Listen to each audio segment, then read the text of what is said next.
Bonjour les filles, je vous retrouve pour un petit tag. Je ne sais pas si ça fait longtemps ou pas que j'en ai pas fait, mais voilà, celui-là me plaisait bien. Je ne sais plus si j'ai été taguée ou pas. Donc c'est le tag I'm Nobody. Donc moi je l'ai vu sur la chaîne de Laureline79 et il a été créé par Léa Chou. Donc je vous mets les deux chaînes en barre d'infos. Donc on va commencer tout de suite. Donc les questions. YouTube, pour YouTube en général. Donne trois adjectifs qui te représentent. J'ai horreur de ça. Je dirais drôle. Je dirais généreuse. Et je dirais... Euh,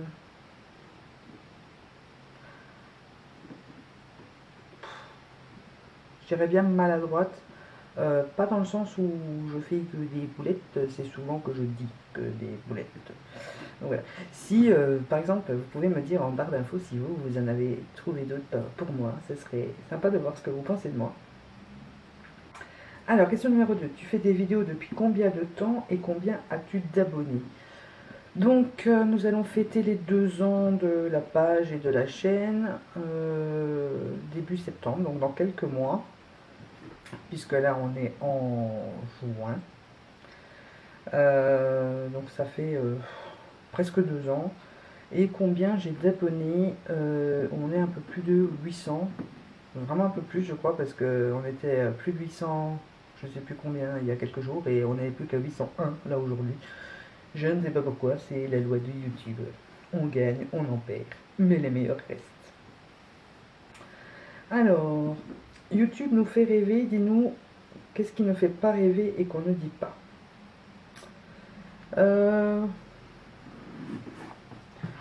Qu'est-ce qui ne fait pas rêver que... Je sais bien qu'il y a des commentaires assez négatifs. Bon, moi j'ai eu la chance de pas trop en avoir. Pourquoi, je ne sais pas. Mais j'ai des très bons abonnés.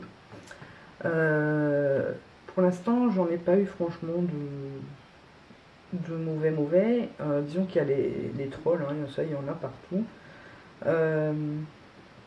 Je pense que ce que vous ne savez pas, c'est toute l'organisation qu'il y a derrière, parce que les vidéos, on y pense longtemps à l'avance, enfin pour ma part, hein, mais quelques autres youtubeuses que je connais, pour elles c'est un peu près pareil. On y réfléchit longtemps à l'avance, on les prépare. Après il y a le temps de tournage, mais il y a également après le temps de mettre la vidéo sur le PC. Après il faut faire le montage. Moi personnellement j'ai 2 programmes de montage. Le premier m'enregistre la vidéo, c'est celui que je me sers pour faire les coupures et mettre l'intro. Donc là, il m'enregistre la vidéo en 1 heure. Après, l'autre, pour mettre le logo, non, ici, de ce côté-là, pour mettre le logo là et la vidéo miniature à la fin de la vidéo, il me met 3 heures d'enregistrement quand même. Donc ça fait déjà rien que 4 heures d'enregistrement, sans compter le temps de travail du montage.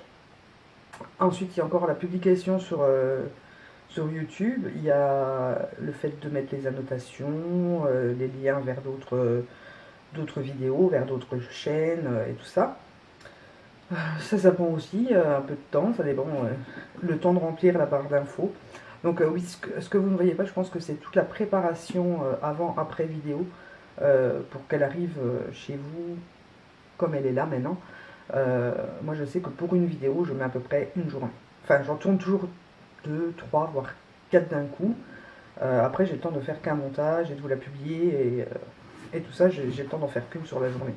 Donc ça me prend plusieurs jours par semaine pour faire le montage des 3-4 vidéos que vous avez.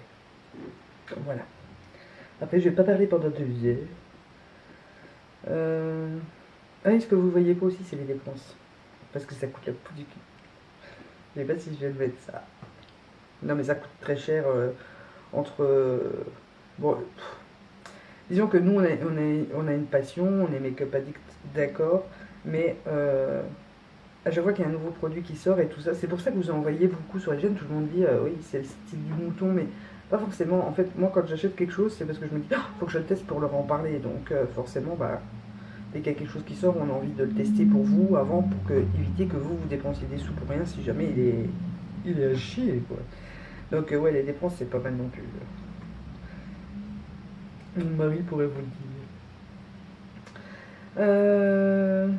Question numéro 4. Tu penses qu'on peut commencer à quel âge les vidéos et pourquoi? Comme la plupart de celles que j'ai vues qui ont fait ce tag, elles disent à chaque fois je suis vieux jeu, mais je crois que c'est un peu tout le monde. C'est un peu toutes celles qui sont mamans. Avant 16 ans, voire même 17-18 ans, se lancer comme ça sur la blogosphère, sur Internet et s'exposer au monde, non. C'est... déjà c'est dangereux. Enfin moi je trouve ça hyper dangereux. Je sais bien que mon fils a 13 ans, enfin il va sur ses 14. Si maintenant il vient de me dire mais moi je fais des vidéos YouTube, je lui dis ah non mais t'es en plein rêve quoi. Non, non, non, non, je veux pas qu'on voie ça. Je vais être un peu cru dans ce que je vais dire, mais moi je m'imagine toujours les vieux pervers de l'autre côté de la caméra quoi, donc enfin de l'autre côté de l'écran.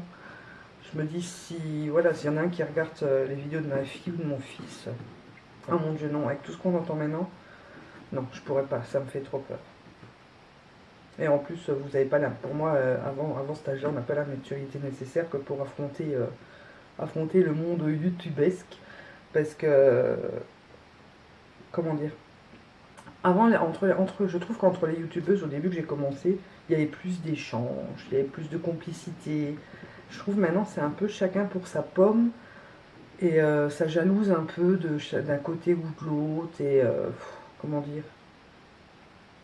Je sais pas, je trouve que voilà, c'est plus la course à l'abonné maintenant que de faire plaisir à ses abonnés, même s'il y en a que très peu. Voilà. Mais j'espère que c'est pas ce que, enfin, ce que je pourrais laisser transparaître moi-même. Maintenant, ça peut être possible, hein, on n'est pas toujours. Dire des fois, on s'exprime un peu de façon à ce que les gens n'interprètent pas de la même façon que ce qu'on exprime. Euh, Et voilà, j'espère que c'est pas comme ça que la plupart me voient, parce que c'est pas du tout le cas, quoi. Voilà, enfin bref. Tu prends soin de toi pour faire des vidéos, maquillage, vêtements, etc. Alors, dire oui et non, parce que, voilà, vous m'avez déjà vu sans maquillage. Les vêtements, c'est les vêtements que je porte, que je vais continuer à porter toute ma journée. Et voilà, après je me maquille parce que j'ai envie d'être maquillée, surtout pour faire des vidéos, parce que voilà, c'est quand même une chaîne beauté, autant que je sois un minimum potable.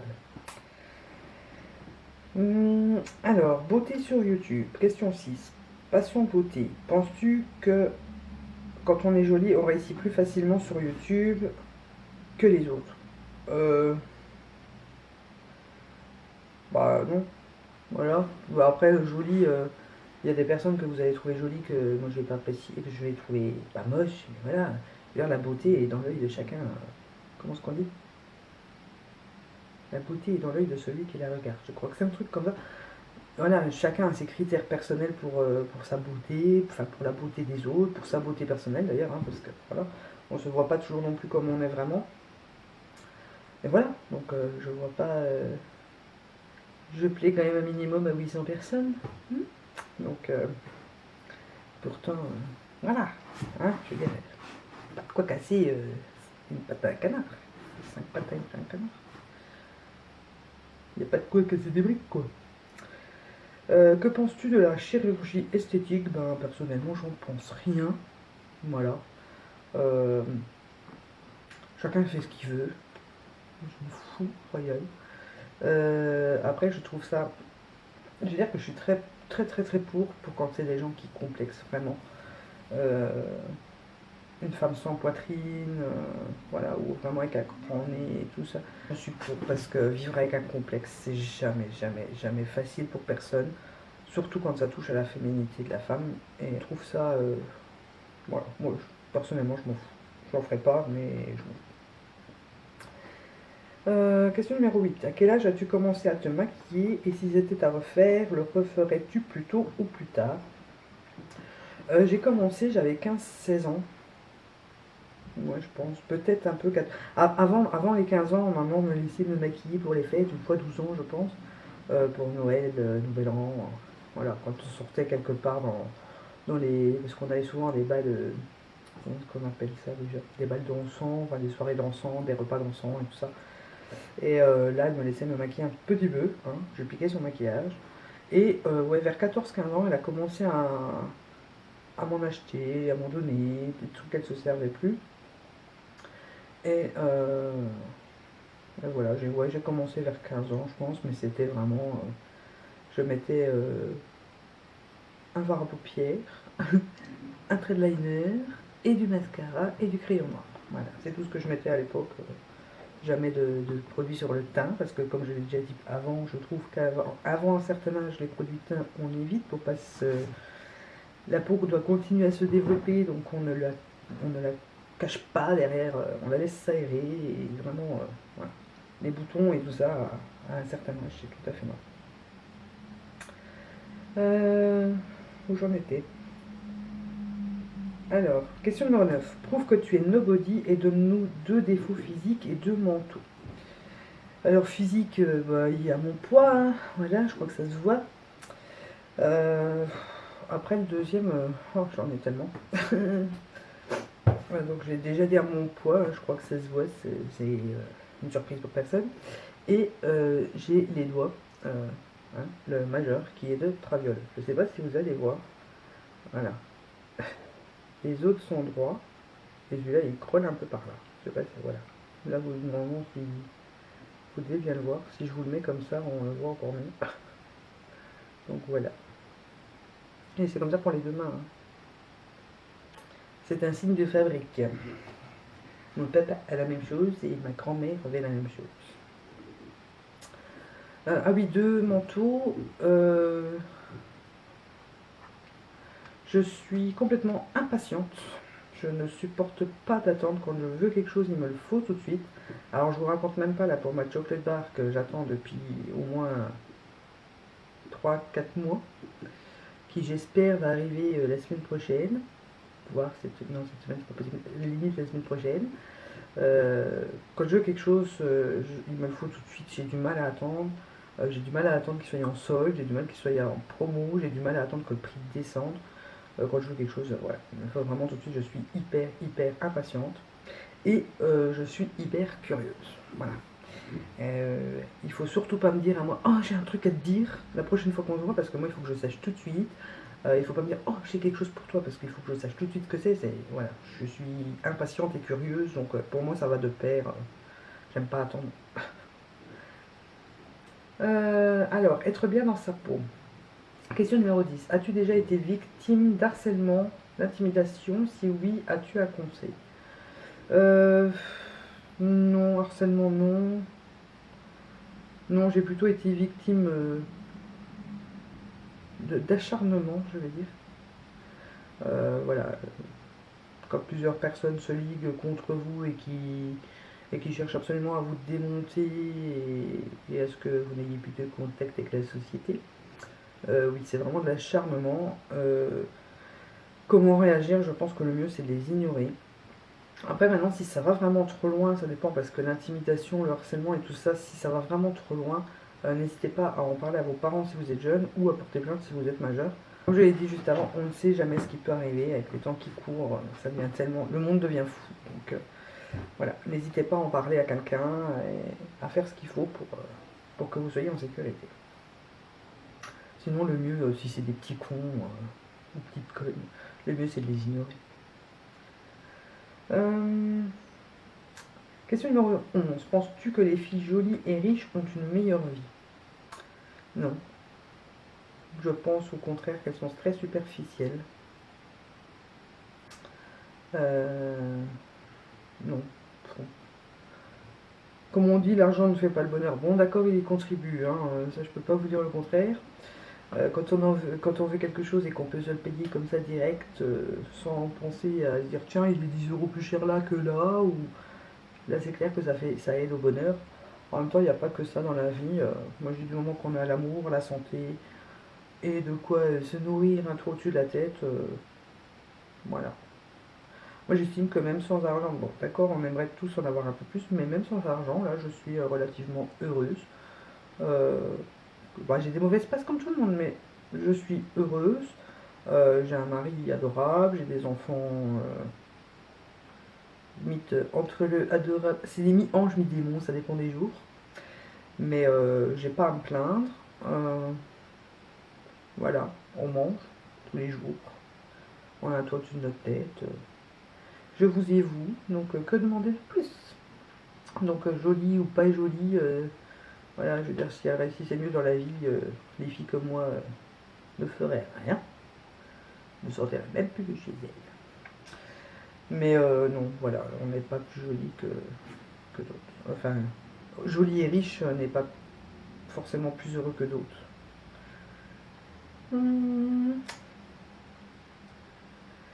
Question numéro 12. Arrives-tu à t'accepter comme tu es? Je n'y arrivais pas avant, j'y arrive maintenant, grâce à vous d'ailleurs.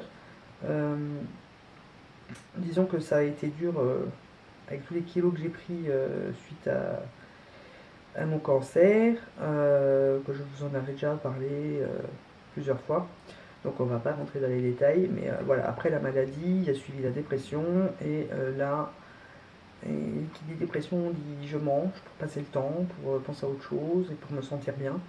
Et résultat des courses, ça a fait plus de 30 kilos en quelques mois que je n'arrive pas à perdre. D'accord, je sais, il faudrait que je fasse des examens. Tous ceux qui me connaissent personnellement vont encore me le dire, il faut que je fasse des examens. Je sais, je le ferai un jour. Mais sinon, maintenant, grâce à vous, je m'accepte comme je suis. Bon, voilà. Jusque là, je dirais, c'est vrai que vous voyez pas trop le bas de mon corps, donc ça aide aussi. Quel message souhaiterais-tu passer à tes jeunes abonnés? Je crois que le plus important dans la vie, c'est de rester soi-même, ne pas vouloir absolument ressembler à quelqu'un d'autre. Ne pas se dire, tiens, celle-là, elle est jolie, je veux faire ça pour être comme elle, celle-là, elle a plein de copains. Il faut rester soi-même, il faut savoir prendre la vie du bon côté. Je sais que c'est pas toujours facile, hein, c'est pas toujours mon cas non plus, mais j'essaie quand même de rester, comment dire, du bon côté de la force. Je ne passe pas du côté obscur, parce que sinon je crois que c'est tellement dur de s'en sortir. Ça m'est arrivé une fois et c'est vous qui m'avez sorti de là. Je n'ai plus envie que ça redevienne comme ça, donc je me bats mentalement avec moi-même. Oui, on est très nombreux chez moi, dans ma tête. Oui, je me bats avec moi-même pour dire, bon, il y a encore eu ça comme merdouille, parce que celles qui me connaissent savent que on cumule ici la poisse, donc dès qu'on pense que ça va être mieux, c'est pire. Mais de ce côté, alors je me dis, oui, bon, bah, il y arrivait ça, mais de l'autre côté, il y a ça, donc on essaie de compenser, de voir les bons côtés de la vie, parce que sinon on s'en sort pas, surtout avec les temps qui courent. La vie devient de plus en plus dure pour tout le monde, les gens deviennent de plus en plus méchants avec tout le monde, et je pense que rester soi-même aide à affronter le monde extérieur, parce qu'on sait qui on est, peu importe ce que les autres disent, on sait ce qu'on vaut, on sait qui on est, et on ne changera pas pour quelqu'un. Donc je pense que c'est le plus important. Voilà. Après, je vous fais toutes des petits bisous. Alors, qui taques-tu et pourquoi? Pourquoi? Parce que je les aime bien. Hein, donc, je vais taper. Non, je vous tape pas les... Oh, je vais taguer mes copines habituelles. Donc, je vais taguer Alison, Chichou Perle, Tina, Lucie de Ella Hairstyle Inspiration, The Petite Poule. Qui est-ce que je pourrais taguer encore? Tiffany, si tu veux le faire, fais-le, mais ça fait plusieurs fois que je te tag et que je ne vois pas le tag circuler sur ta chaîne, donc je ne sais pas si tu aimes ou pas. Qu'est-ce que j'ai oublié? Je vais taguer, tiens, je vais lui envoyer un message parce que je ne crois pas qu'elle suit ma chaîne, ça m'étonnerait fortement. Mais je vais taguer Emma Doli parce que j'ai trop hâte de voir ses réponses à elle, parce qu'elle est tellement...